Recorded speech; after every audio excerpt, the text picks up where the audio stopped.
Sveiki, šiandien aš jums pasakosiu faktus, kai mes eisime pro šį mišką, aukštieji šančiai. Taigi, pirmas dalykas, ką aš jums pasakysiu, yra per kiek laiko suyra plastikas. Plastikas dažniausiai suyra per 400 metų. Jeigu jisai būna pridegintas, jisai suyra per mažiau.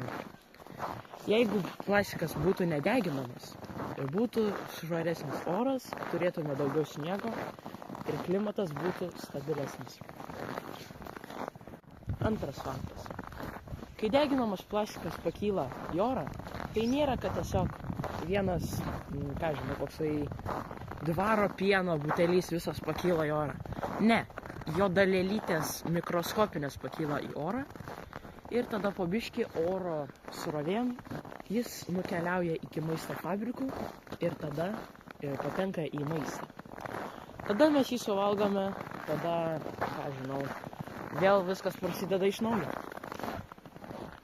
Trečias faktas. Yra 3 naudojamos labiausiai plastiko rūšys. PET, PVC ir paprastas plastikas. Paprastas plastikas yra naudojamas gaminti žaislus ir visokius įrankius. PVC plastikas. Jis yra naudojamas daryti mašinos apdailai, o PET yra naudojamas visokiem kaip kolos arba pepsio buteliams. Tas faktas. Yra 4 kuro rūšys, kurios išskleidžia daugiausiai CO2. 4 vietoje tai elektra, naudojama elektromobiliams ir buitiniam priemonėm. 3 vietoje benzinas, nors jisai atrodo ir nekenksmingas, bet juo daugiausiai varomi automobiliai. 2 vietoje reaktyvinis kuras, labai tirštas kuras lėktuvam ir įvairiom oro transporto priemonėm. Ir 1 vietoje dyzelis, naudojamas traktoriams ir ūkio priemonėms.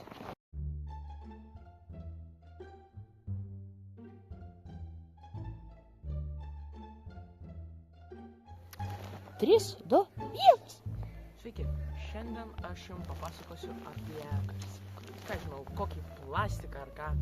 Tai žodžiu, jisai suyra per 400. Tiesiog.